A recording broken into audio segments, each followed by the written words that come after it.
Hey guys, tonight we're tiptoeing through the velvet-curtained corridors of Vatican history, where the scent of incense mingles with something a little more suspicious. You can hear distant chanting, the echo of sandals on marble, and somewhere, maybe in a hidden wine cellar, a cardinal is whispering a deal that definitely isn't in the Bible. The robes are embroidered, the rings are kissed, but underneath the silk and gold, oh, there's rot. Political rot, moral rot.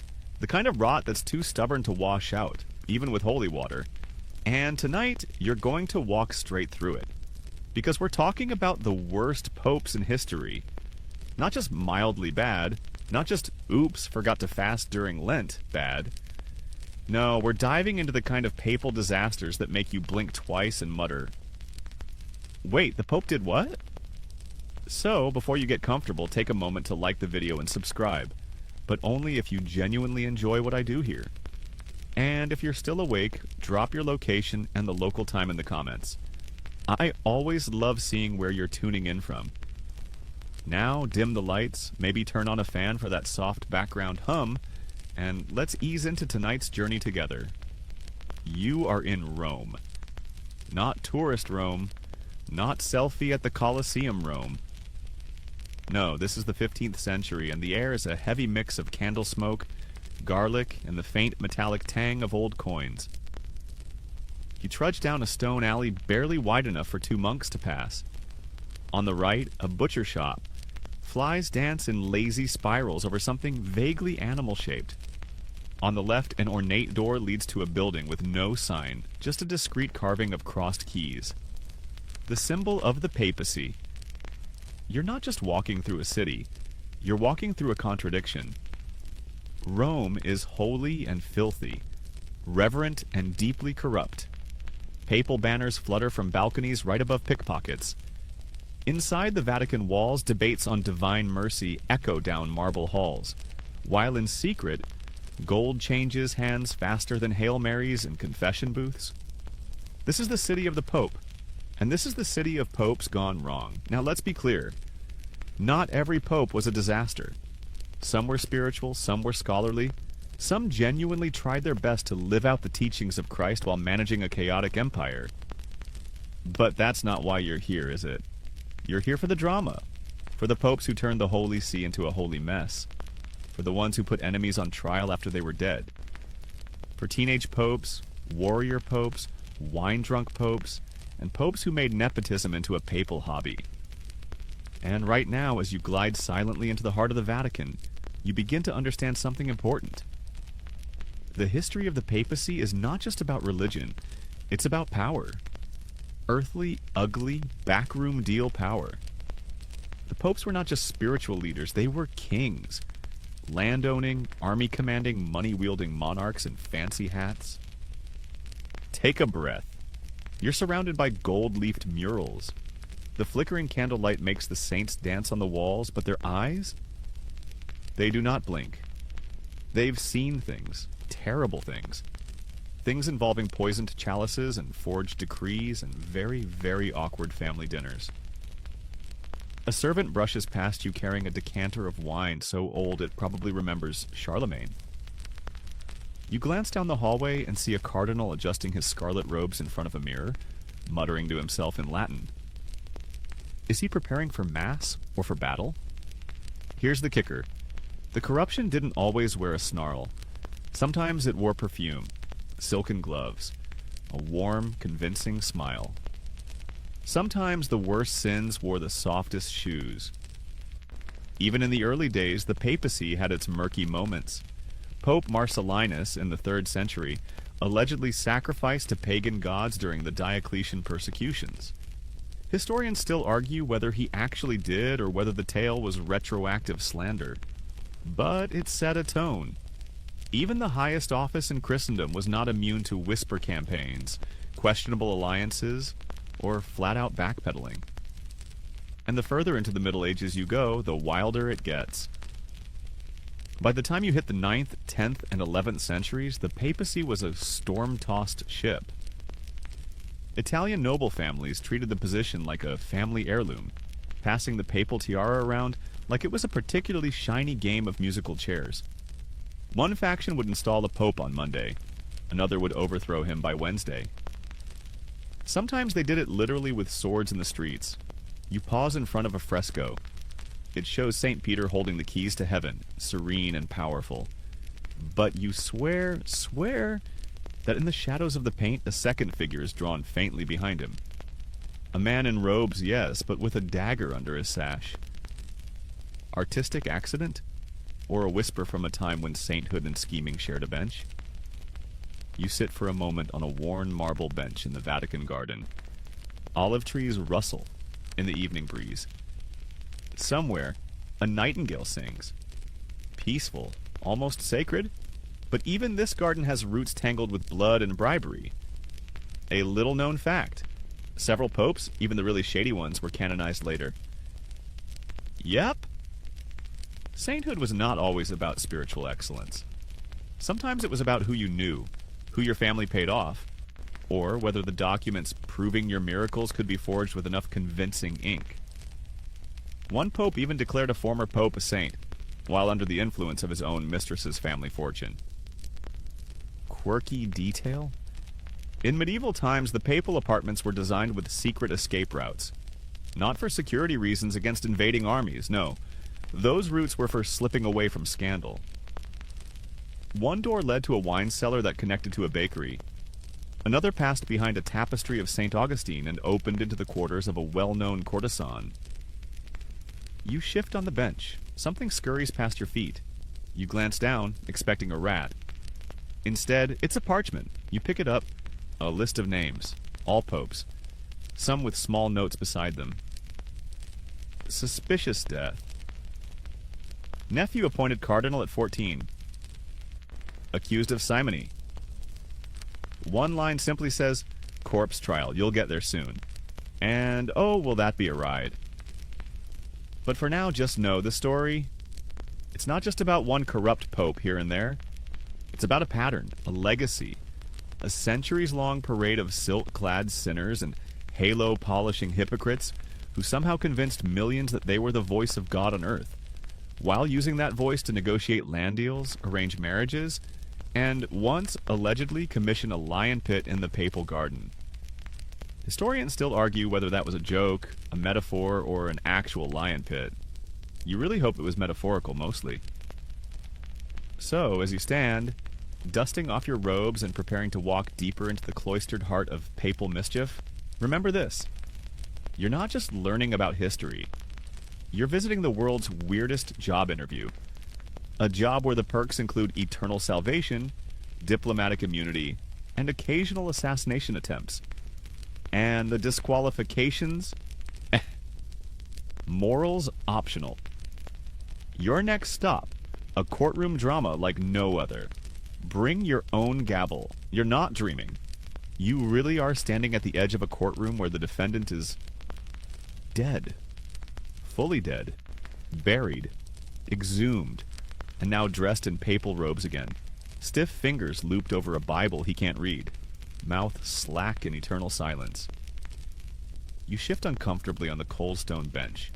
Because even though you came here for strange history, this might be a bit much even for your curiosity. This, dear listener, is the Cadaver Synod. And the star of the show? Pope Stephen VI.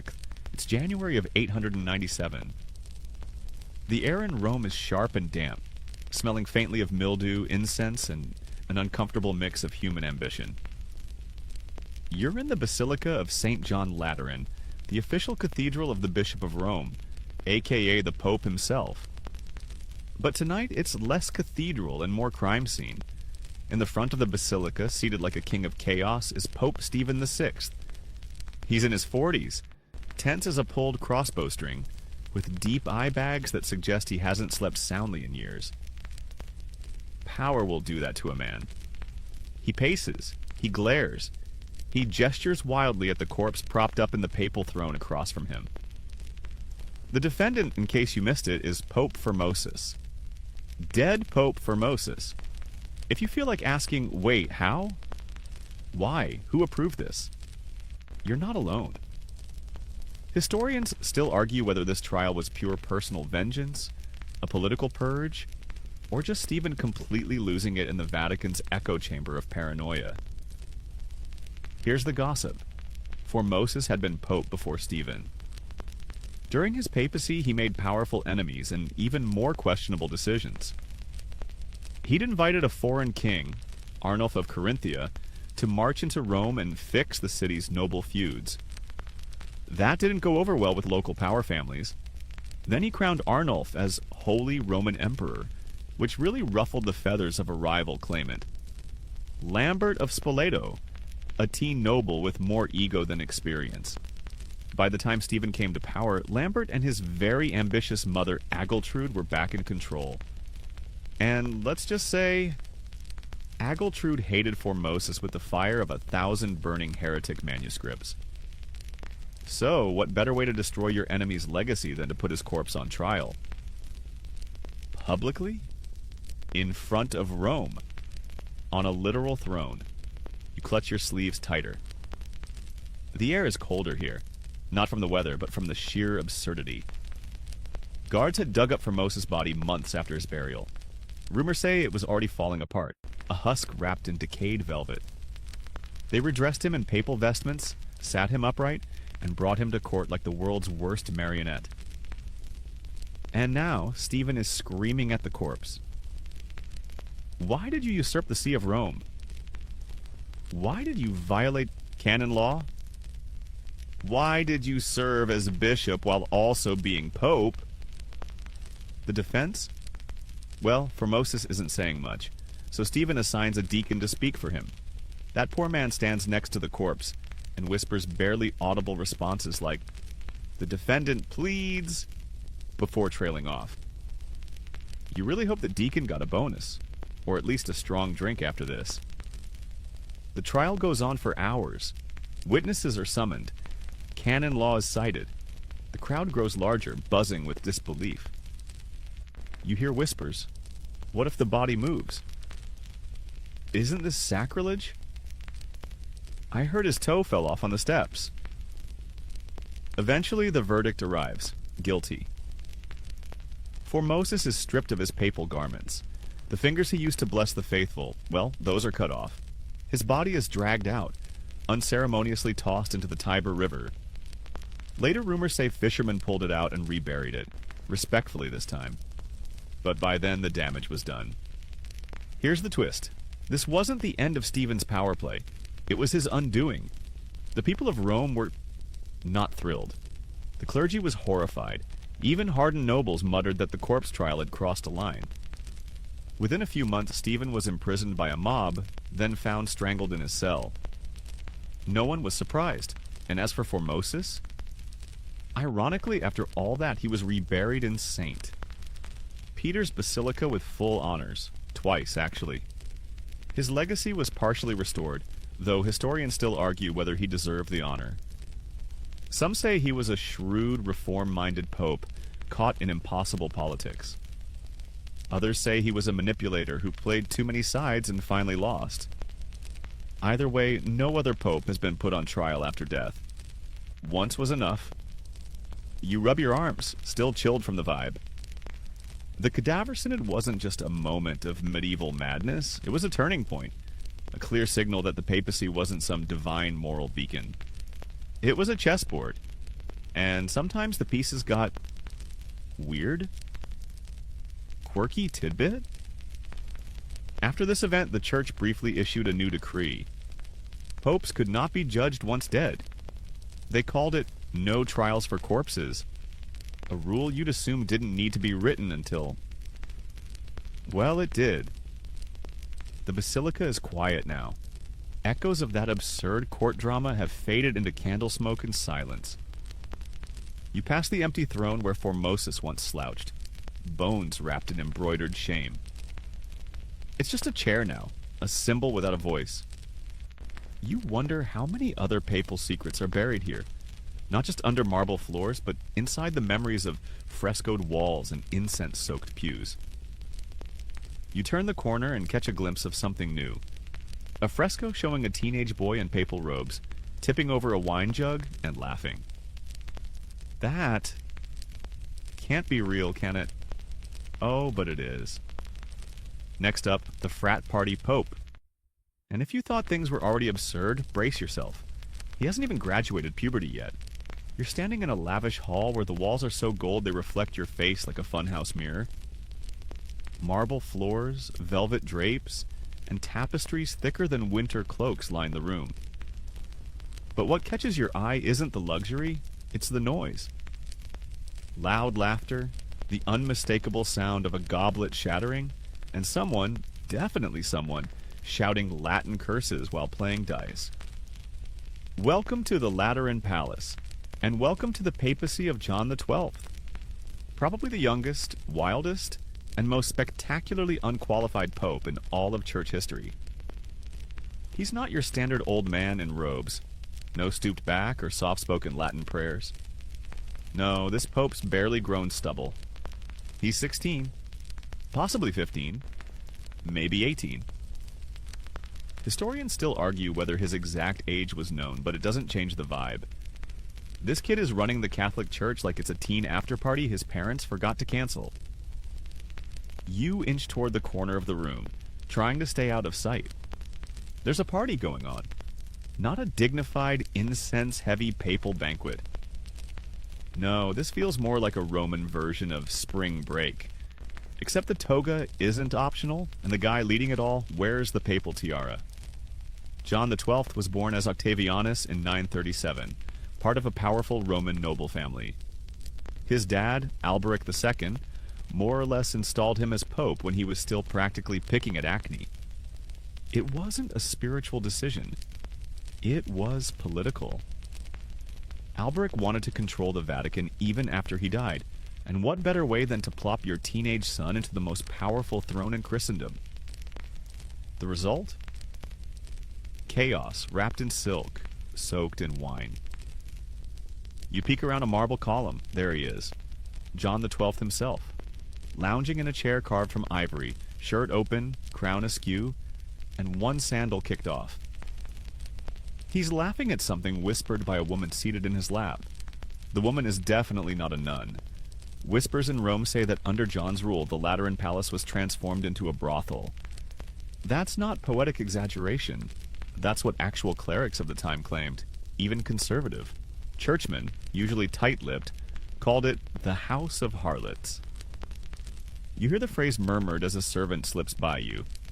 Domus meretricium. The list of his alleged scandals is wild enough to be a college prank list. He was accused of ordaining a deacon in a stable, selling church offices like candy at a festival, and, to quote one contemporary chronicler, invoking demons while playing dice.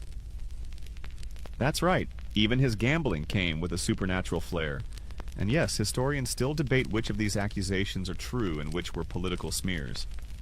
But the sheer number and intensity suggest that something unholy was definitely going down in the Lateran corridors.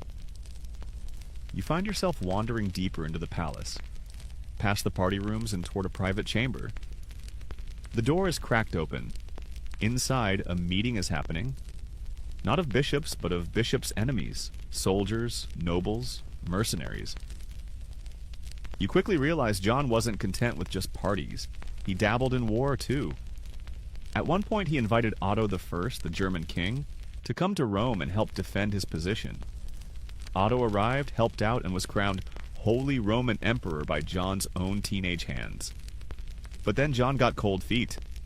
Or bored. Or threatened. Either way, he started secretly writing letters to Otto's enemies, encouraging them to attack. Otto found out.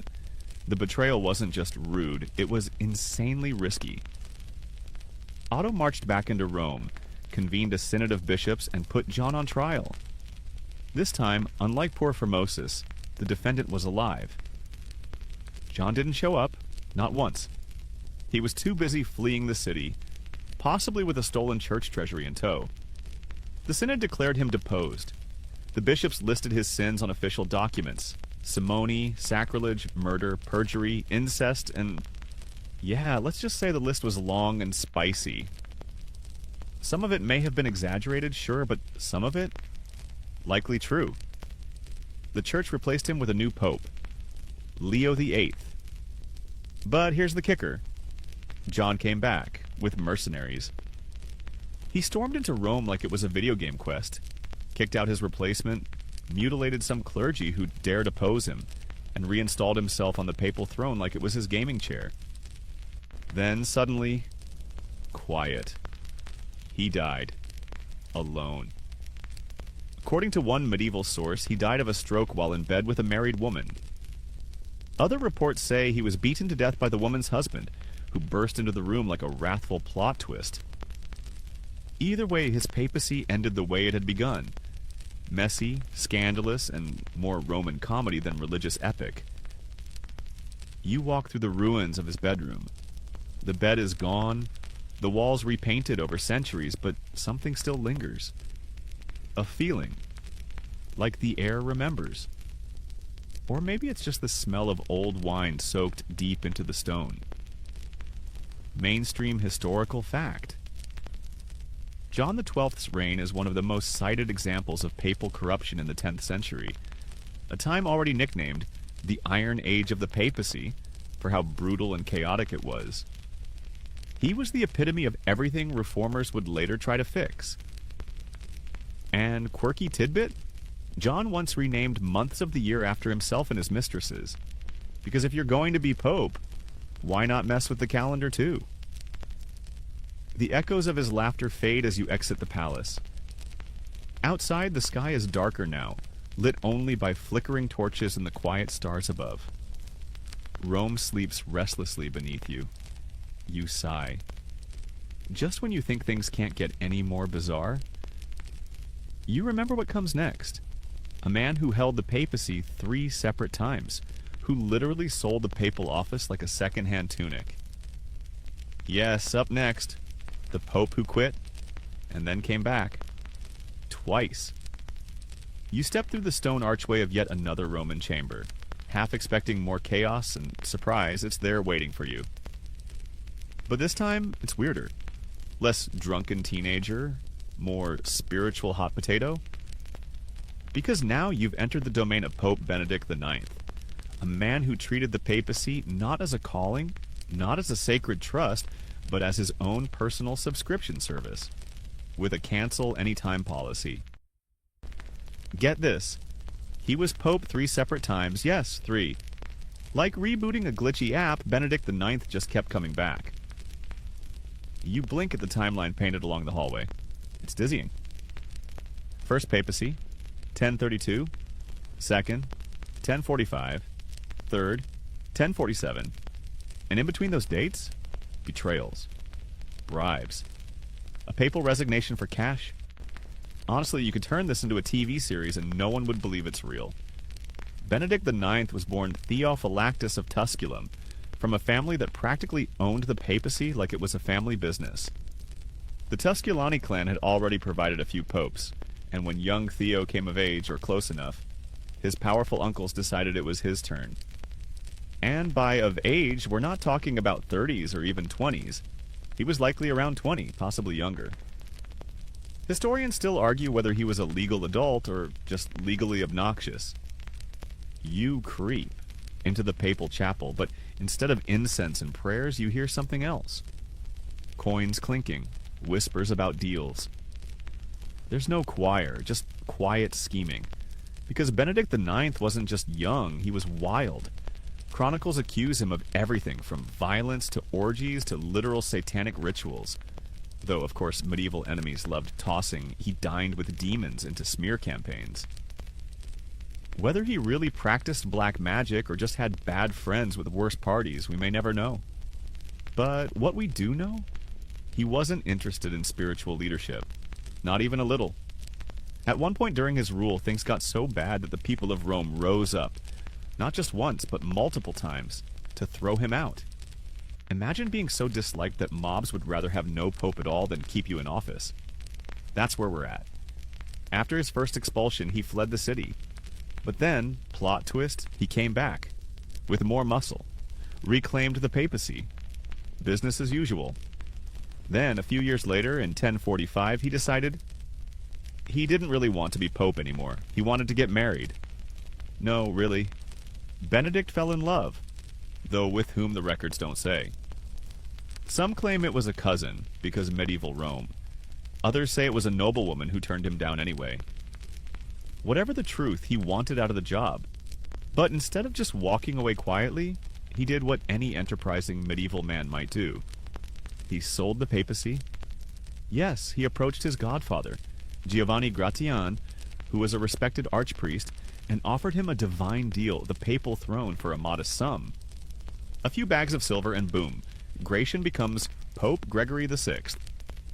This bizarre transaction was one of the clearest cases of simony in papal history, the selling of sacred offices. It shocked even the jaded Roman elite. Still, Gratian accepted, maybe with noble intentions. Maybe he thought he could stabilize the church. Spoiler, he could not. But the drama wasn't done. Not long after, Benedict had seller's remorse. His engagement fell through, or maybe he just missed the lifestyle, the wealth, the power. So he returned to Rome and claimed the papacy again. For the third time. Let that sink in. You're a pope. You quit.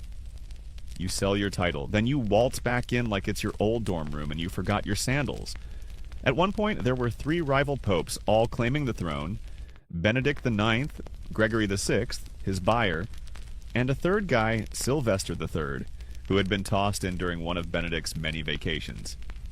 This led to complete chaos. So much chaos, in fact, that the Holy Roman Emperor at the time, Henry III, decided to intervene. He marched to Rome in 1046 and convened a council in Sutri, outside the city. The result? All 3 popes were deposed. Benedict was excommunicated, Gregory resigned in disgrace, and Sylvester, well, he just disappeared into history like a cameo nobody wanted. Mainstream fact? Benedict IX remains one of the most notorious popes in church history, not just for his behavior, but for the sheer absurdity of how many times he sat on the throne. 3 papacies, 3 exits, and absolutely zero sense of shame.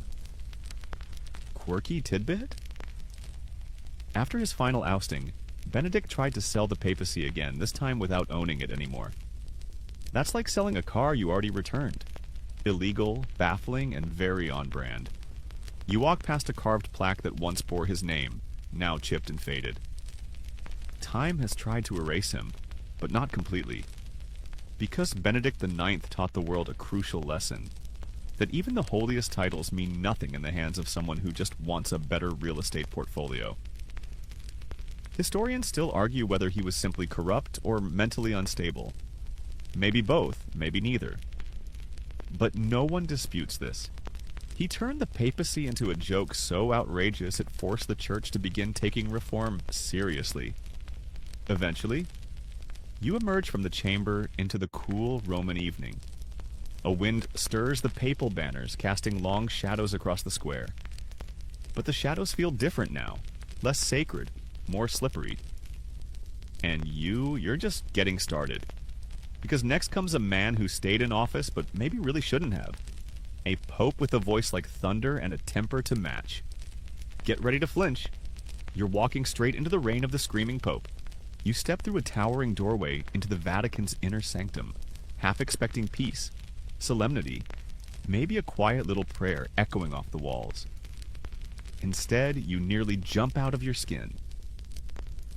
Liars! Heretics! Fools! A voice bellows down the corridor like a thunderclap wrapped in Latin fury.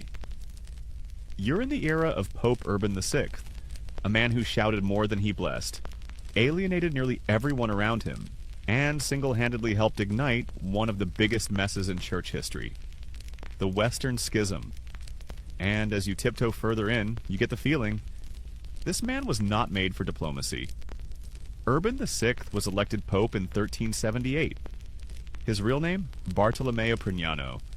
A stern, ascetic man, and this is important, not a cardinal at the time of his election.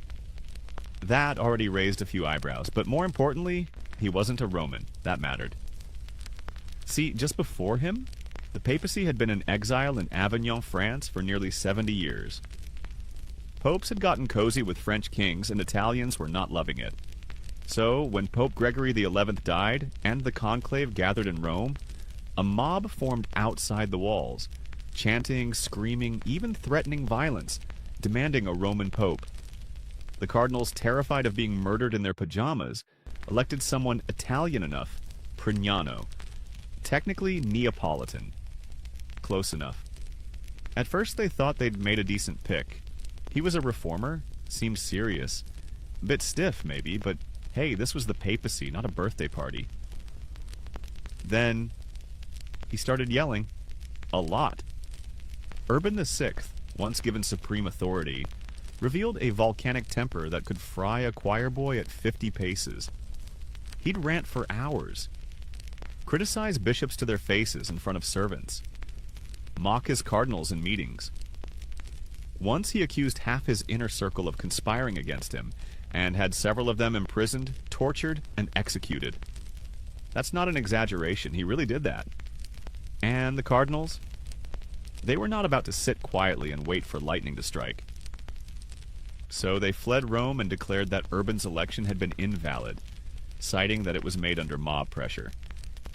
They said, "Oops, our bad. Let's fix this," and promptly elected a second pope, Clement VII.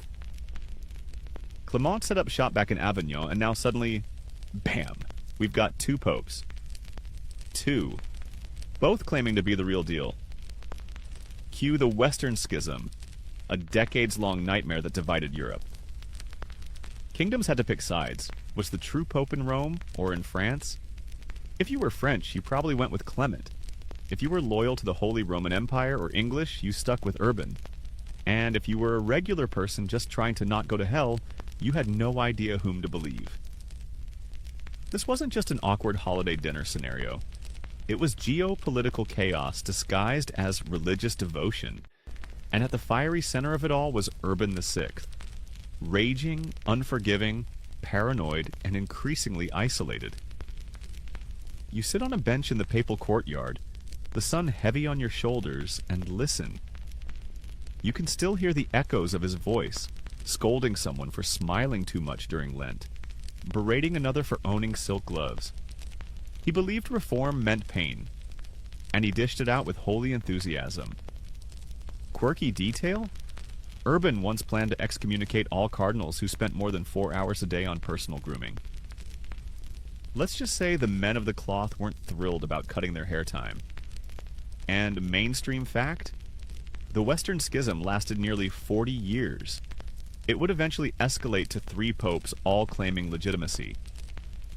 Urban never lived to see that, but he planted the seed, and he watered it with pure, unfiltered spite. Historians still argue whether Urban was a necessary shock to a corrupt system, or just an angry man in the wrong job. Some say he was a proto-reformer trying to clean up decadence.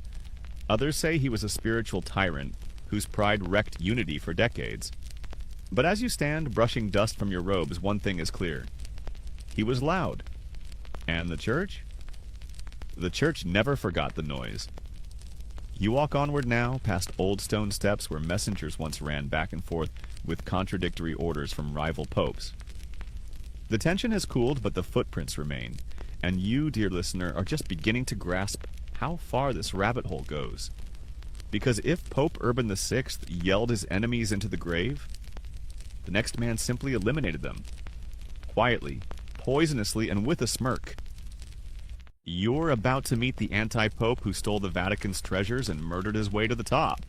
You find yourself descending into a room that smells of damp stone, old wax, and betrayal. The flickering torches here burn lower. The air is heavier. There are no choirs, no echoes of prayer, just the distant shuffle of boots and the occasional clink of coins being counted behind a locked door. Welcome to the shadow papacy of Boniface VII, or, as some historians prefer to call him, the anti-pope who just would not go away. Others more dramatically called him the monster of Rome. Catchy. And, to be honest, not entirely unfair. Boniface VII didn't just claim to be pope, he stole the title twice. He robbed the church's treasury, murdered at least one pope, possibly 2, and managed to turn the Vatican into his own little mafia den. If previous popes were wild, scandalous, or reckless, Boniface was sinister. You brush past a curtain into a dimly lit corridor where heavy iron doors line the walls. They were used to store holy relics once, but under Boniface they hid something else entirely. Stolen gold, forged documents, and occasionally corpses. Let's rewind. It's the late 1970s. Pope Benedict VI, the legitimate pope at the time, finds himself on the wrong side of Rome's constantly shifting political tides. A powerful noble faction, led by Crescentius, a member of one of Rome's elite families, wants a new puppet in the chair. Someone loyal, someone ruthless. Enter Boniface VII. He wasn't even a bishop, just a cardinal deacon. But that didn't stop him. With the help of Crescentius and a few hired musclemen, he launched a coup, imprisoned Pope Benedict VI, and, deep breath, eventually had him strangled in his cell. That was Boniface's first attempt at being pope.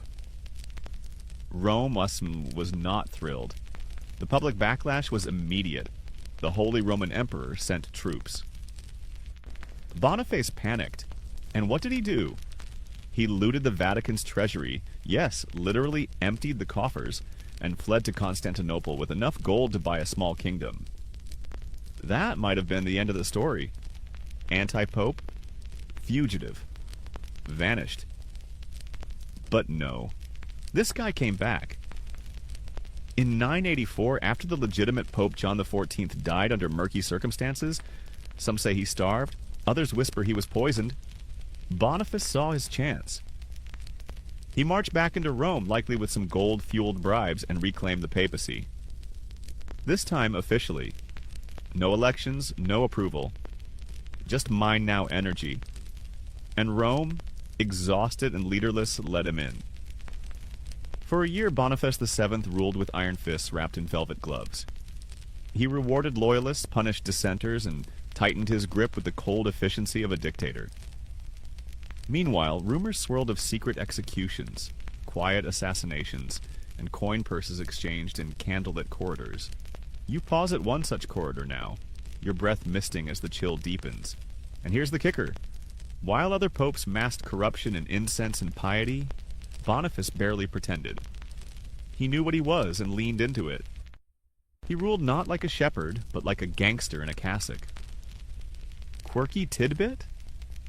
Boniface allegedly paid men to whisper his holiness in marketplaces, to create the illusion that his papacy was loved by the people. The original PR campaign sponsored by fear and florins. But his second reign, like the first, didn't last. Just over a year after returning, he was found dead. Probably poisoned.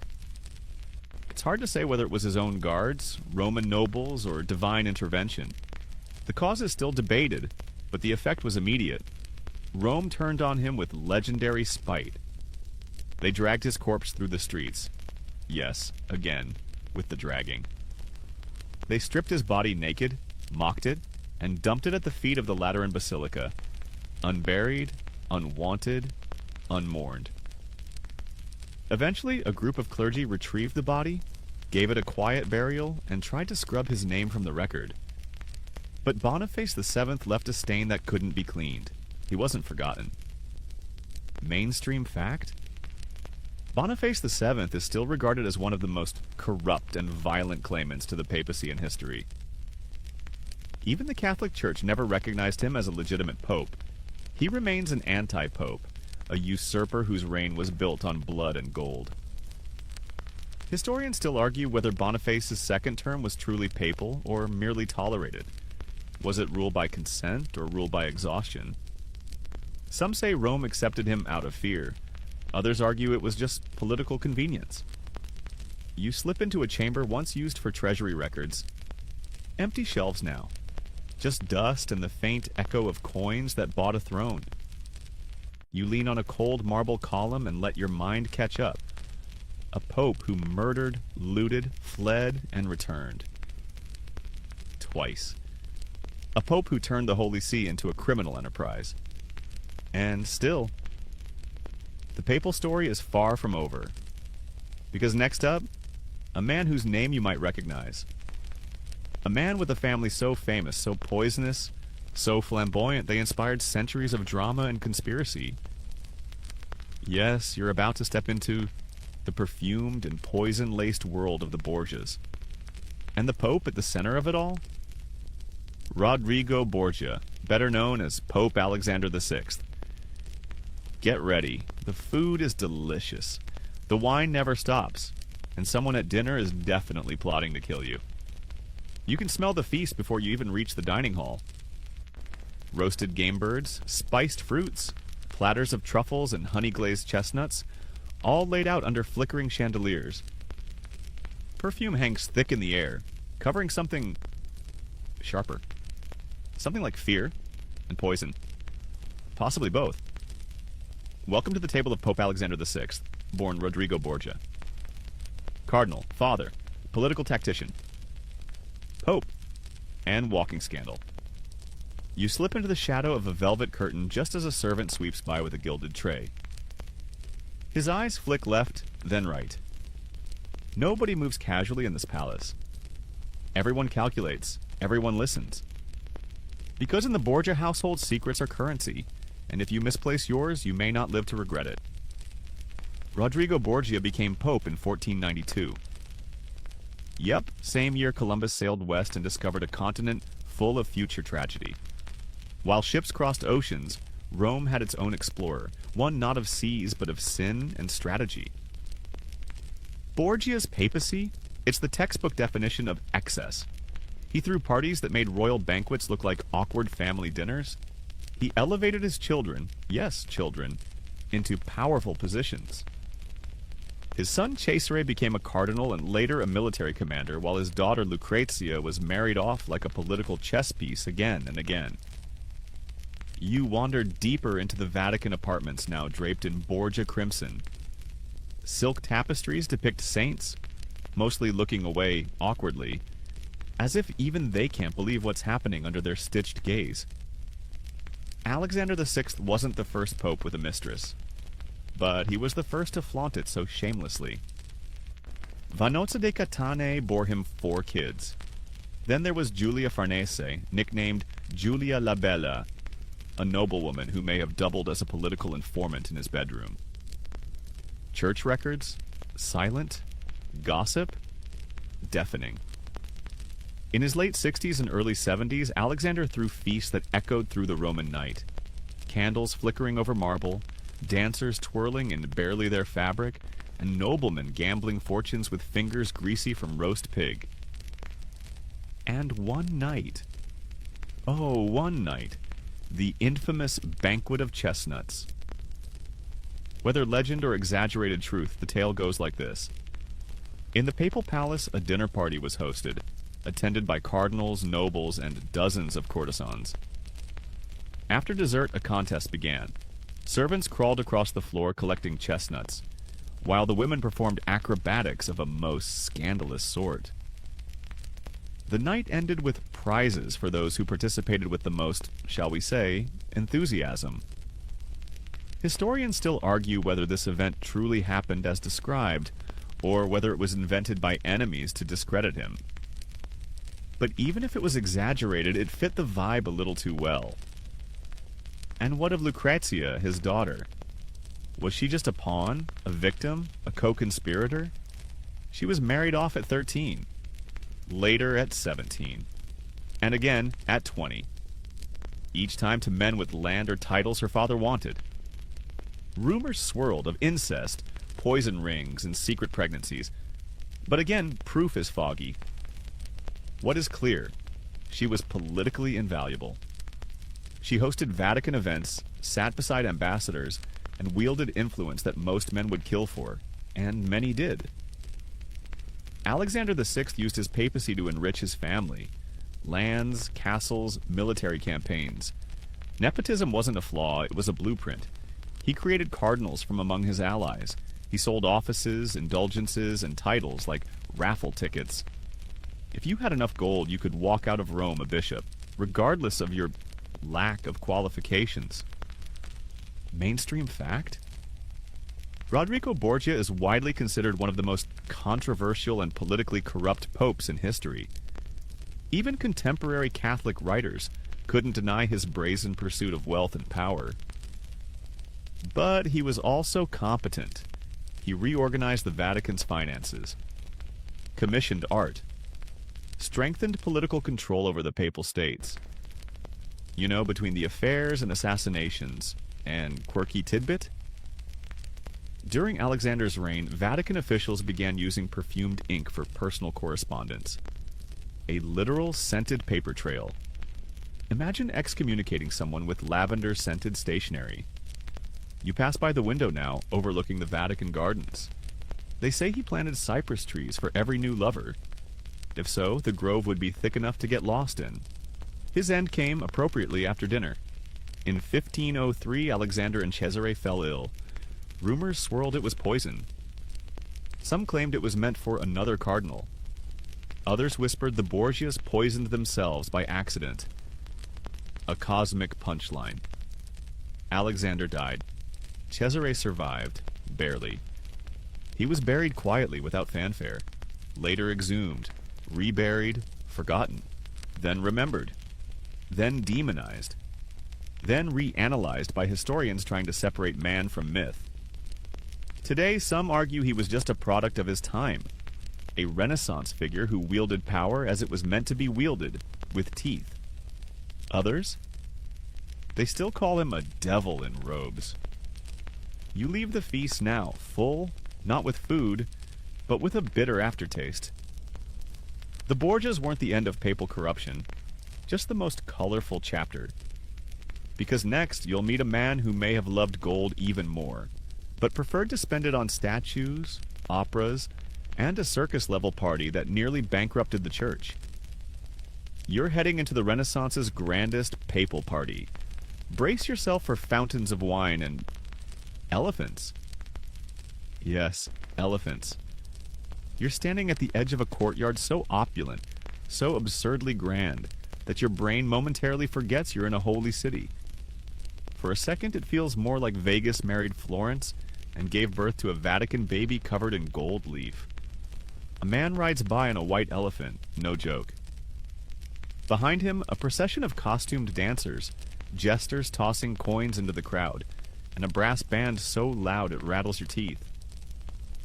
You've just stumbled into the party palace of Pope Leo XI, a Medici pope, a Renaissance patron, and the walking definition of champagne taste on someone else's spiritual budget.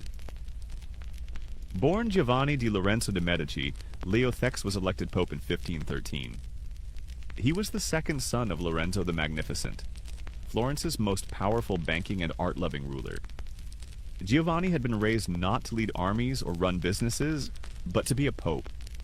It was planned before he could even ride a pony. And when he finally sat on the papal throne, he brought with him the full Medici playbook. Wealth, culture, and an absolute disregard for financial restraint. You stroll through his private Vatican apartments now, each room a masterclass in Renaissance indulgence. Painted ceilings by Raphael, imported marble floors, silk curtains thick enough to muffle the sins of a small kingdom. Leo loved beauty. He genuinely adored art, theater, music, architecture, all the trappings of human creativity. His court was overflowing with painters, sculptors, composers, and poets. Under his reign, Rome became a cultural supernova. But beauty? It doesn't come cheap. To fund his constant festivals, art commissions, and personal luxuries, Leo X burned through church funds like a teenager with their parents' credit card.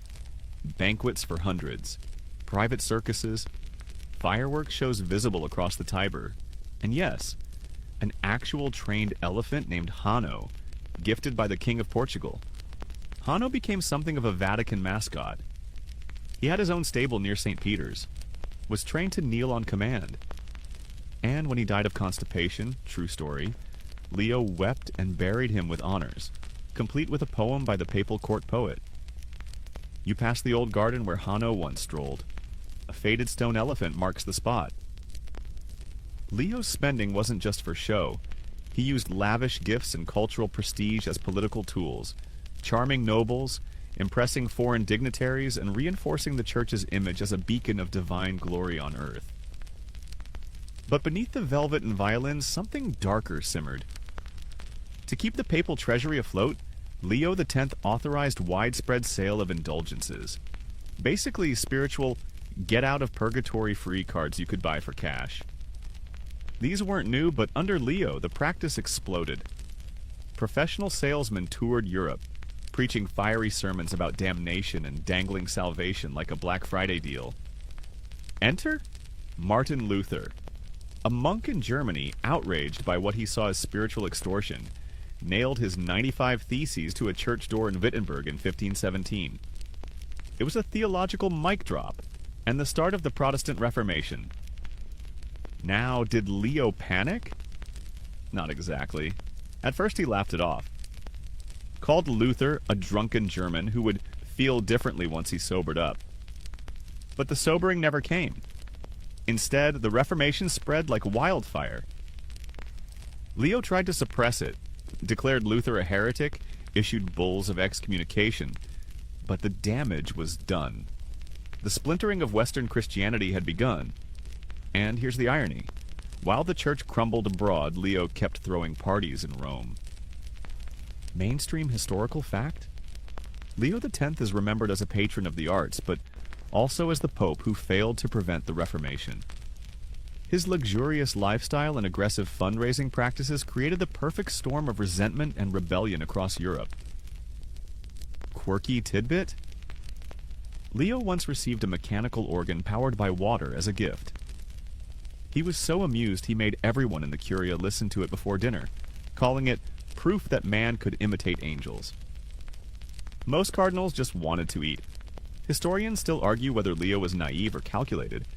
Did he truly underestimate Luther's challenge, or was he just too distracted by elephant parades and wine fountains to care? You wander past the Hall of Constantine, where Leo once danced beneath golden ceilings, while the outside world questioned the church's authority. There's a strange echo here. Music that once played, laughter that once rang through these halls. But it's gone now. Faded. Like perfume on old parchment. Leo died in 1521, likely of pneumonia. Some whispered he was poisoned. Others that his weight and stress caught up to him. Either way, his death was sudden. And the Vatican treasury? Absolutely empty. Not a lira left. The popes that followed would scramble to recover, rebuild, retrench. But the cultural powder keg had already exploded. And as you exit Leo's gilded world, blinking into the less decorated halls beyond, you feel the weight of something shifting. Beauty without restraint. Faith without reform. It couldn't last. So the next pope? He didn't throw parties. He threw punches, armor, swords, siege towers. You're about to meet Pope Julius II, the warrior pope. And no, that's not a metaphor. He literally led armies into battle. The air is different now. Gone is the sweet haze of incense and wine. The laughter of courtesans has faded. You can feel it in the stones underfoot. Harder, colder, roughened by the boots of soldiers rather than the slippers of bishops. You're no longer in the Vatican's palace of pleasure. You've crossed into a war room. This is the reign of Pope Julius II, a pope who traded velvet for armor, scripture for siege plans, and didn't just bless armies. He led them. You step into a private chamber that smells of oil, iron, and sweat. Maps are unrolled across the table. Swords hang on the wall beside tapestries of saints. And in the corner, a dented helmet painted with a tiny papal coat of arms. This is no Renaissance prince posing in costume. This is the warrior pope, and he's not here to pray. Julius II, born Giuliano della Rovere, was elected pope in 1503. But before he got the white robes, he'd spent decades clawing his way through church politics like a mountain lion in a cassock. He was the nephew of Pope Sixtus IV, and like many cardinals of the time, he rose through sheer grit, ambition, and well-placed family ties. But what made Julius truly different was this. He didn't want to hide behind the papacy. He wanted to wield it, like a sword. Almost immediately after his coronation, he began traveling, not to give blessings, but to rally troops. Italy at the time was a fractured mess of city-states, foreign invaders, and shifting alliances. Julius didn't like that. He wanted a unified papal states, free from outside interference. And if that meant war, well then, Deus Vult. You watch as he strides into the courtyard in full battle gear. White beard tucked under a steel helmet, the papal banner fluttering behind him. He doesn't ride in a carriage, he mounts a horse. Doesn't wait behind the walls, he rides to the front. In 1506, he personally led a campaign to reclaim Bologna from a rebellious noble family. When his generals hesitated, he snapped, "Are you men or mice? Get your boots on." He marched in himself, stormed the gates, and retook the city. And that was just the start. Over the next few years, he joined coalitions against Venice, fought back French incursions, and juggled alliances like flaming torches. One day he'd curse France as the enemy of Christendom. The next he'd shake hands with them, then double-cross them the next month. It was papal politics as powerlifting. Mainstream fact? Julius II used the Swiss Guard, founded in 1506 by his own order, as his personal bodyguard. They weren't just ceremonial, they were armed and deadly. He wanted loyalty, muscle, and style. And he got all three. You stroll past a fresco depicting Julius holding a sword aloft. It's not symbolic. He really did carry one. Contemporary accounts describe him riding into cities, sword unsheathed, while citizens cheered or cowered. But don't mistake him for a mere brute. Julius loved art, and he knew its power. While launching wars, he also commissioned Michelangelo to paint the ceiling of the Sistine Chapel.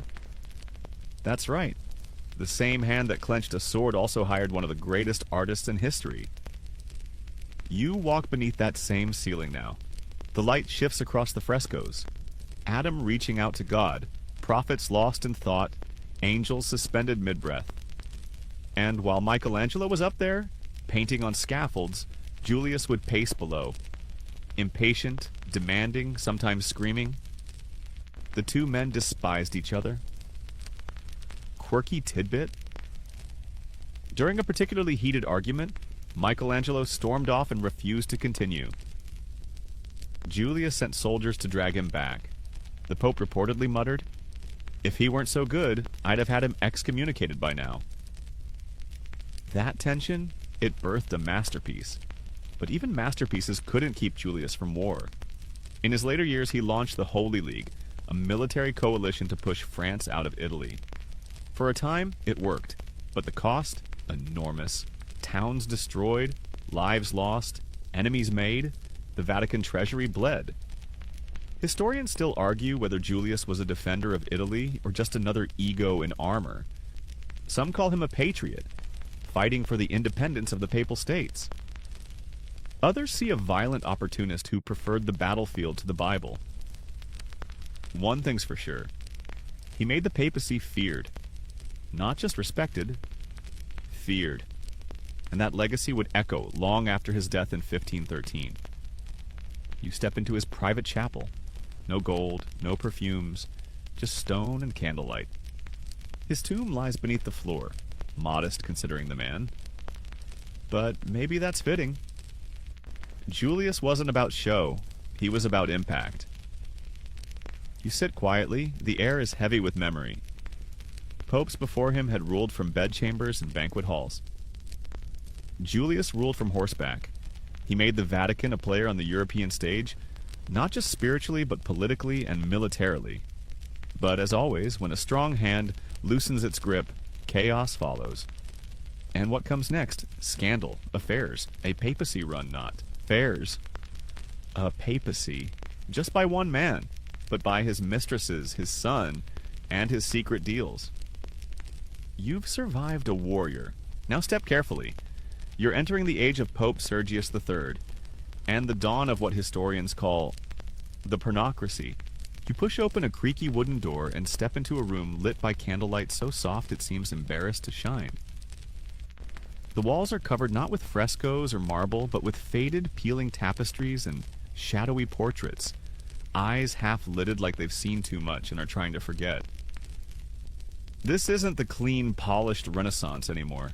You've arrived in the 10th century, and you've just met Pope Sergius III, a man whose papacy kicked off one of the most scandalous, gossip-drenched back-alley eras in all of church history.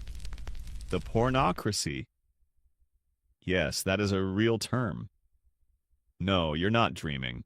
You walk slowly past a chipped marble bust of Sergius. His face is stern, bearded, powerful, but it's hard to look at the sculpture without thinking about everything that happened behind the scenes. Because Sergius wasn't just a morally questionable pope. He was the figurehead of a dynasty of lust, power, and manipulation, all orchestrated by women who didn't sit on the throne but moved it. Let's rewind. Sergius III was elected pope in 904, but not before a brutal power struggle that involved multiple claimants to the papacy, all backed by noble families who treated the Holy See like a poker game. Before Sergius, Pope John IX had tried to bring some order. After him, Pope Benedict IV gave it a shot. Then Leo V, who was imprisoned by his own successor. That guy, Antipope Christopher, then got deposed, possibly murdered, by Sergius III. Are you dizzy yet? Because the church certainly was. And in the middle of it all stood Sergius, charismatic, ruthless, and ambitious. He took the papal throne by force and made no effort to hide the fact that he was here to do his bidding. But here's where it gets particularly spicy. Sergius had a mistress. Her name was Marozia. She was a Roman noblewoman, the daughter of Theodora, a powerful figure in her own right. Together, this mother-daughter duo became the invisible hands behind the papal crown for decades. They didn't wear tiaras, they didn't hold councils, but they owned the Vatican. And Marozia, she was just getting started. She and Sergius had a son together. Historians are fairly certain of this, though a few still raise skeptical eyebrows. What's not debated is this. That son grew up to become Pope John XI. Yes, Sergius's son, born from an extramarital affair with a Roman noblewoman, eventually wore the papal crown. You glance out the stained glass window, the colors muted under the dust. Somewhere in that city below, a woman once whispered a command, and a pope was made. This was the pornocracy, or rule of the harlots, as coined by later chroniclers. Though it's worth noting that many modern historians consider the term deeply sexist and oversimplified. Still, it reflects a certain truth. During this era, the papacy was dominated by a web of powerful Roman women who used their beauty, wealth, and strategic marriages to control who wore the tiara. And Marozia? She was queen of the game. After Sergius died, she married again, this time to a noble who helped her control the next few popes. When one of them got too independent, he mysteriously vanished. The pattern repeated, and when she had enough, she installed her own son as pope. Mainstream historical fact? Pope John XI, almost certainly Marozia's son, reigned from 931 to 935. He was likely controlled by her from behind the scenes. Quirky tidbit? Marozia once held a papal council in her villa. Imagine that. Bishops gathered, hats in hand, waiting for her to approve the agenda. Technically illegal, completely effective. You press a hand to a cold column carved with faint crosses. It's hard to know how to feel. The medieval church often painted Marozia and her mother as immoral temptresses, but were they really worse than the bloodthirsty noblemen who poisoned and stabbed their way to power? Historians still argue whether Marozia was a villain or a victim of her time. Some paint her as a scheming seductress. Others call her a political genius navigating a male-dominated world with the only tools she had. One thing's for sure. Sergius III was the start. The first pope in over a century to use outright violence to seize power. and the first to leave a child who'd one day wear his ring. After his death, the papacy entered a bizarre dynasty. For decades, it was a revolving door of popes linked to Marozia's family. By blood, by marriage, by bribes. You sit on a stone bench, the light from a single candle flickering in the gloom. In the corner of the room, an old tapestry depicts the Virgin Mary watching over Rome. But the real Rome, outside that window, it was a chessboard. And Marozia was always 3 moves ahead. You rise and step into the hallway, where the air feels just a little cleaner. The corridors widen. The scandals don't stop, but they change shape. Because next you'll meet a woman whose influence isn't whispered through back doors. It's shouted across a city on fire. You're about to watch Rome burn, watch England break away, and witness a pope who tried to hold it all together. And failed spectacularly. Up next, Pope Clement VII and the era of everything going wrong. The walls are cracked. Literally. And metaphorically. You stand in a Vatican chamber that still bears scorch marks from a time when even the stones could no longer hold back the chaos. The windows are boarded. The tapestries hang limp and dark. Outside, the faint echo of a riot drifts through the corridors like the memory of thunder. This is the world of Pope Clement VII, and to be very clear, this man could not catch a break. Born Giulio de' Medici, Clement VII had pedigree. A Medici by blood, nephew to the warrior Pope Julius II, remember him? And cousin to Pope Leo X, the one with the elephant. He had money, influence, connections, all the things that, in theory, should have made him a power pope. Instead, he became the papal version of Murphy's Law. If it could go wrong under Clement VII, it did. You walk into the apostolic palace and feel the tension still embedded in the marble. You can practically hear someone sighing in Latin behind every door. Clement was elected in 1523, right after the death of Adrian VI, a Dutch reformer pope who tried, and failed, to clean up Rome after the Borgia luxury era. The cardinals, exhausted by austerity, turned back to a Medici. Surely a man with charm and culture could bring order? Right? Cue the unraveling. First crisis, the Reformation. Martin Luther was in full swing now. Churches in Germany were breaking from Rome. Protestants were multiplying like medieval rabbits. Clement, wanting to avoid war with the Holy Roman Emperor, Charles V, tried to play it safe. No bold declarations, no aggressive reforms. Result? Both sides hated him. Then came the big one. England. King Henry VIII wanted a divorce. Or, to be technical, an annulment. He claimed his marriage to Catherine of Aragon wasn't valid because she had been his brother's widow. He needed the Pope to approve it so he could marry Anne Boleyn and, more importantly, have a male heir. Now, under normal circumstances, the Pope might have considered it. But here's the twist. Catherine of Aragon's nephew was... Wait for it. Charles V, Holy Roman Emperor, the most powerful man in Europe. And Clement, at the time, he was literally Charles's prisoner. You stare out of a shattered stained glass window. Yes, this really happened. Because in 1527, while Clement was caught in the middle of endless political tension between France and the Empire, Rome was attacked. But not by outsiders, not by heretics. By the emperor's own troops. The sack of Rome. Tens of thousands of mercenaries, many unpaid and half mad with hunger, stormed the city. The Pope's Swiss Guard made a desperate stand, holding the steps of St. Peter's Basilica while Clement fled through secret tunnels to Castel Sant'Angelo. Blood flooded the streets, churches looted, nuns violated, priests executed, paintings slashed, bones shattered, gold stolen. And the Pope? He spent 7 months trapped in his fortress, watching the city burn from behind stone walls, eating stale biscuits and weeping into the night. Mainstream historical fact? The sack of Rome in 1527 is widely considered one of the darkest moments in papal history. and Clement VII's greatest failure.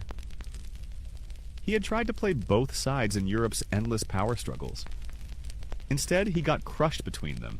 And back to England? Clement refused Henry's annulment, either because of conscience or more likely because he didn't dare anger Charles V again. So Henry VIII said, "Fine," broke from the Catholic Church, and declared himself head of the Church of England. That's right. The Anglican Church started on Clement VII's watch. And the Protestant movement? Gaining steam like an out-of-control medieval train. All while the Vatican was physically smoldering. You pass a wooden crucifix cracked along the arms. One leg of the base is charred. It probably survived the sack. So did Clement, but barely. Quirky tidbit? During his imprisonment, Clement grew a full shaggy beard out of mourning and stress. It was so wild and unkempt, people joked he looked more like a desert hermit than a pope. He never shaved it again. When he was finally freed, he returned to a Vatican that was hollowed out, spiritually and literally. He spent the rest of his papacy trying to repair the damage, rebuilding churches, rehiring artists, smoothing over diplomatic disasters. But the cracks remained. Historians still argue whether Clement was weak, unlucky, or simply outmaneuvered. Was he too cautious? Too indecisive? Or was he the only adult in a room full of emperors and kings who treated the church like a chessboard? Either way, his reign ended in 1534. When he died, it was said that he'd never fully recovered from the trauma of the sack. And who could blame him? You walk through what's left of his private chapel. The walls have been restored, the paintings redone. But in the corners, if you look closely, there are still scorch marks. Little black ghosts of a fire that almost destroyed it all. And if you listen carefully, under the wind, beneath the soft creak of timber beams, you might still hear the distant roar of soldiers and the quiet breath of a pope in hiding. You leave the room quietly. You've just survived war, exile, and religious revolution. Now, you enter the age of iron doctrine and iron fists. Coming up, the Pope who feared no one, trusted no one, and crushed dissent under a velvet-gloved fist. He brought ghettos, burnings, and brutal censorship. His name? Pope Paul IV. And he made the Inquisition feel personal. The air grows still. Not quiet. Still. Like the pause before thunder, or the moment you realize someone's been watching you for far too long. You walk into a chamber stripped of beauty. No paintings, no sculpture. The walls are bare plaster stained with time. A single wooden cross hangs crooked above the doorway. You swear it twitches slightly as if reacting to the memory of fear. You've arrived in the reign of Pope Paul IV, and for the first time in this twisted journey, you feel the weight of history not as absurdity, but as oppression. You're no longer in the age of popes who feast or flirt or throw gold around like rose petals. You've entered the era of punishment. Paul IV didn't want to be loved. He wanted to be obeyed. Born Gian Pietro Carafa in 1476, he was a career inquisitor. A man molded not in silk but in ash and smoke. He believed, truly believed, that the church's survival depended on purity, and that purity was only possible through control. So when he became pope in 1555, already nearly 80 years old, he wasted no time unleashing his vision. And it was terrifying. You pass under a stone arch. A pair of iron gates creak open ahead. Behind them, what once was Rome's Jewish quarter. Because yes, Paul IV created the Roman ghetto. In 1555, he issued a papal bull called Cum Nimis Absurdum. The name translates awkwardly, but the meaning is clear. Jews were to be confined, marked, and restricted. They could not own property. They could not interact freely with Christians. They were forced to wear yellow badges. Yes, hundreds of years before 20th century fascism. The Vatican had its own code of visual segregation. The ghetto was surrounded by walls, locked at night, guarded. Mainstream historical fact. Paul IV's bull formally established the Jewish ghetto system in Rome, setting a precedent that would last for centuries. You walk its border now. The walls are gone, but the streets still remember. But Paul's obsession with purity didn't stop there.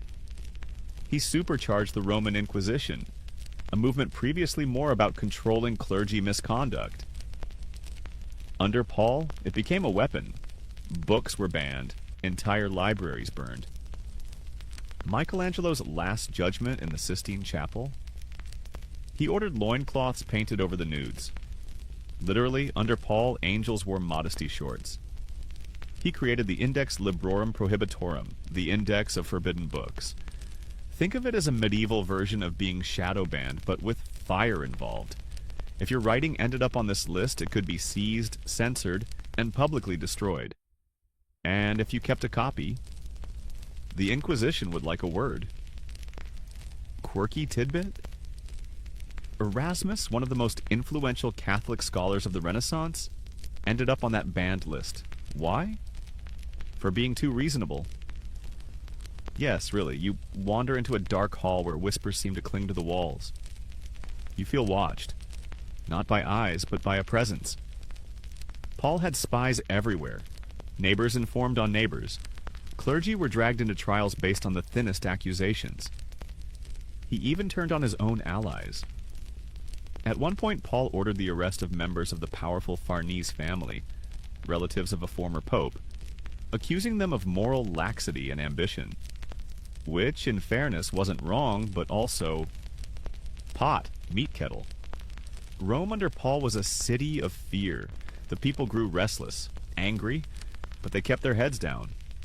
You would too in their shoes. Historians still argue whether Paul IV believed in the righteousness of his actions or whether he simply used faith as a cudgel. Some say he was sincere, a zealot with a heart full of fire. Others paint him as a bitter, aging man, projecting his inner rot onto the world. Either way, he left a mark. When he died in 1559, the people of Rome didn't mourn. They rioted. They stormed the Inquisition's palace, burned his statue in public, smashed his coat of arms off the walls. That doesn't happen often for popes. You step into his private prayer room, there are no windows, just a single candle. You sit in the silence, and it's suffocating. The kind of silence that demands penance, even if you're not sure what you've done wrong. This was the legacy Paul IV left. A church frightened of ideas, defensive against the world, and wrapped so tightly in chains of its own making that it would take generations to breathe again. But not all of it lasted. The ghetto would eventually be torn down, the index abolished. The frescoes of the Sistine Chapel would be restored. But the echo of Paul's rule lives on, in the way institutions sometimes confuse holiness with control, and faith with fear. And now, you rise. Because next is a different kind of struggle. Not one of oppression, but of stubbornness, of denial, of a pope who stood firm as the modern world rushed in like a rising tide, waving science, democracy, and nationalism. You're about to meet the last pope who ruled like a king, the man who lost an empire and still declared himself infallible. Pius IX is waiting, and he brought a whole doctrine to back it up. You blink into warm daylight now, finally stepping out of the long shadow cast by iron-fisted inquisitors. But the light doesn't bring relief. Instead, it reveals something stranger. You're standing at the edge of a balcony in the 19th century. Rome is still Rome, but something feels off. A little more modern, a little more crowded, but still ruled by a man in white robes who insists he's both your spiritual father and your earthly monarch. This is the reign of Pope Pius IX, or Pio Nono, as his supporters lovingly called him. But don't let the nickname fool you. Behind that soft-sounding title is a pope who began with idealism and ended with absolutism. A pope who opened his arms to progress, then slammed the doors shut harder than any Borgia ever could. You take a seat on a stone bench, watching as pigeons flutter across St. Peter's Square. But something's different. There are rifles in the distance. Because Pope Pius IX was the last pope to rule as a king, an actual temporal monarch over the Papal States, a swath of central Italy controlled by the Vatican since the 8th century. And during his reign, he lost it all. He became Pope in 1846, and in the beginning, people cheered.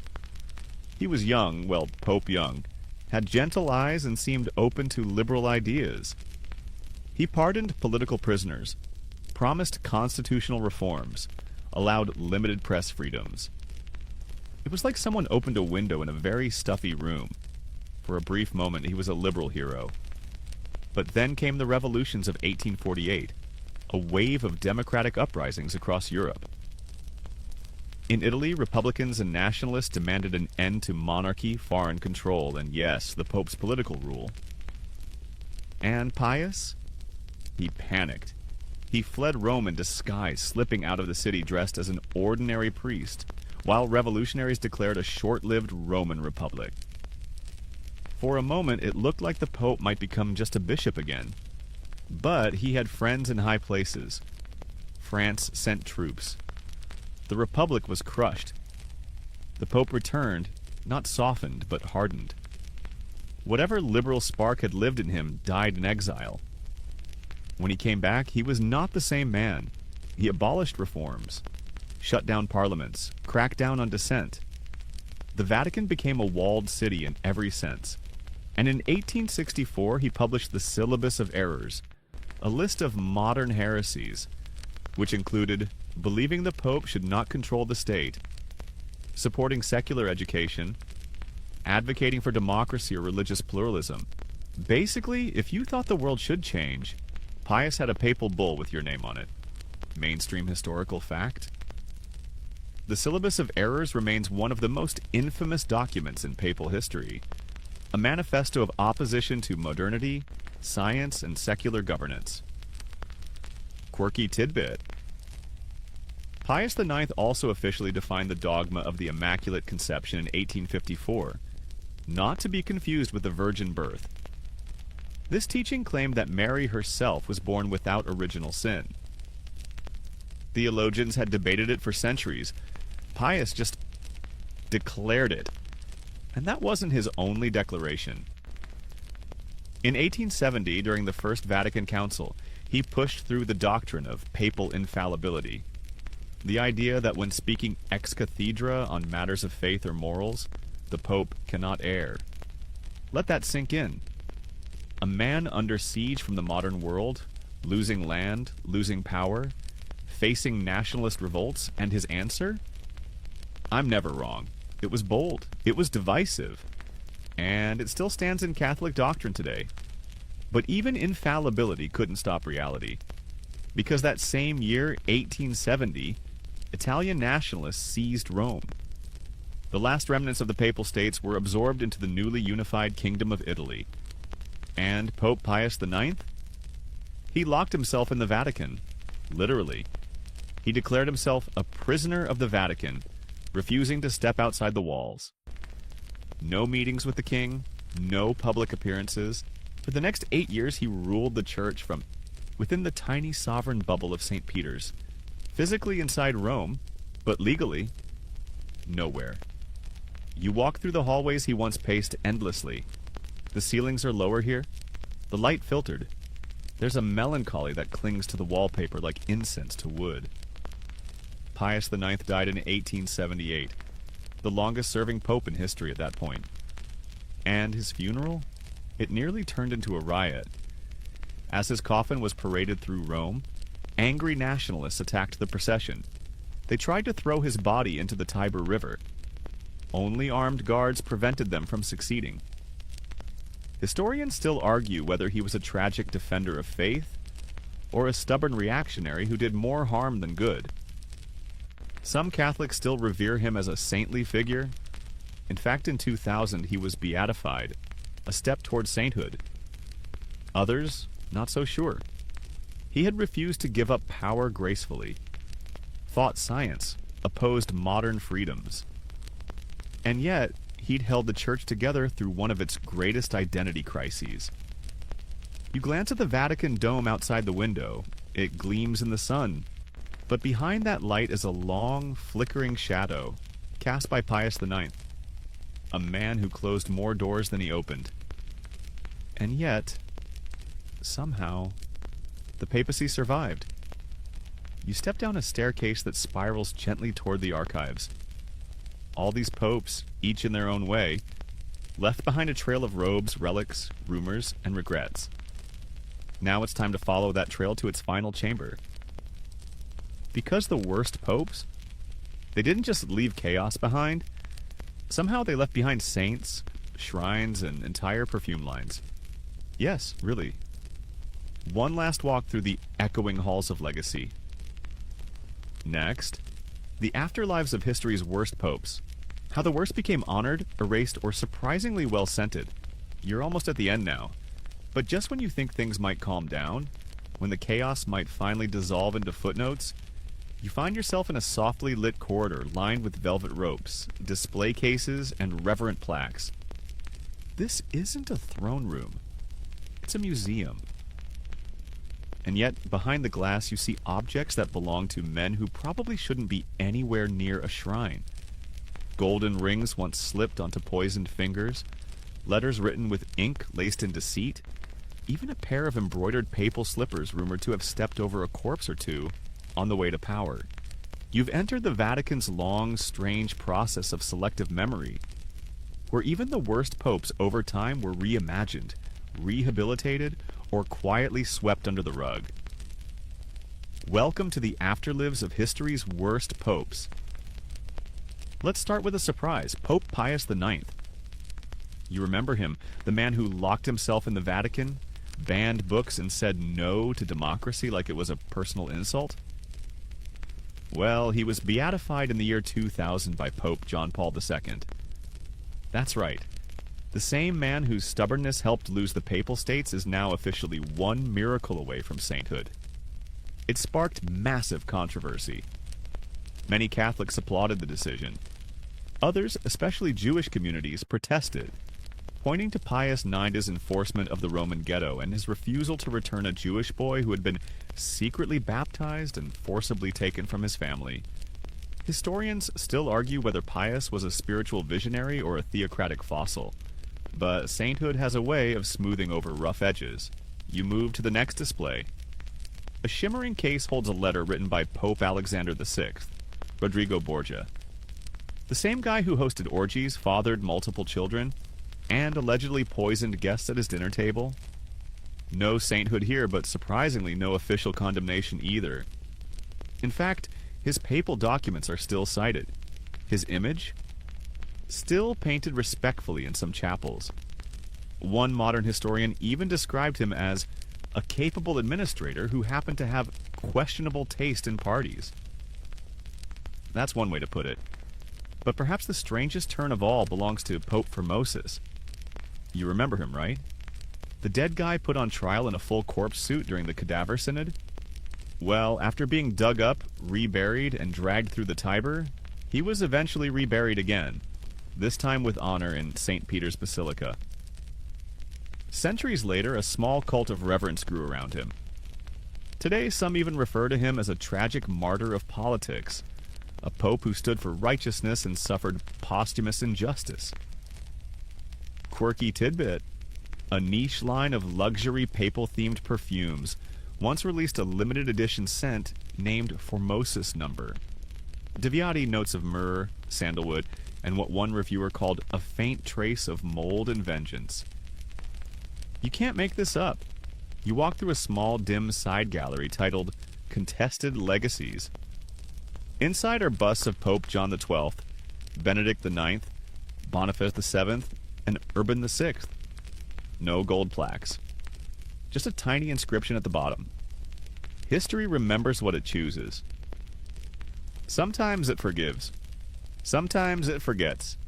And sometimes it puts everything on a shelf. You pause. Benedict IX, the pope who sold the papacy for cash, stares at you with blank marble eyes. His mouth carved open just slightly, almost like he's about to try and sell you something again. No beatification, no shrine, but no excommunication either. And that's the strange magic of the papacy. Even its most disgraced figures are rarely erased. They're absorbed, folded back into the folds of church history, like a difficult relative who still shows up in the family photo. Just maybe with some heavy retouching. You exit the gallery and step into an archive room. Stacks of documents tower on either side. Here, in the quiet hum of preservation, every scandal becomes ink. Every coup becomes footnote. Every absurdity eventually becomes tradition. Historians still argue over who the worst pope truly was. Was it the teenage libertine? The corpse prosecutor? The poisoner? The warmonger? The censor? But that question misses something deeper.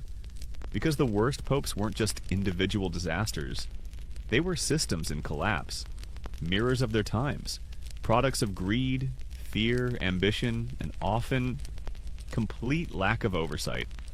And yet, somehow, the church endured. You walk down the final corridor now. It's lined not with portraits, but with shadows. The faint outlines of men whose names are carved into history like graffiti into old stone. You pause at the exit, hand resting against a brass doorknob that's cool to the touch. You've walked through centuries of indulgence, war, scandal, shouting, and wine-stained vestments. And maybe, just maybe, you're starting to see that the papacy, like history itself, is less a beacon and more a bonfire. Beautiful, terrifying, flickering, never quite out. But wait, don't go yet. We're almost done. Now close your eyes. You're about to drift into the quiet, because after 15 chapters of chaos, it's time to rest. You're still now. The corridors have faded behind you. The whispers of long-dead popes, the rustle of papal robes brushing through candlelit halls, all gone. What remains is only silence. Cool, gentle silence. Outside Rome sleeps. The cobblestones that once echoed with armored boots and processions of silk-clad bishops now lie still beneath the stars. A soft breeze weaves through olive trees. Somewhere in the distance, a church bell sighs its final chime of the night. You're safe now.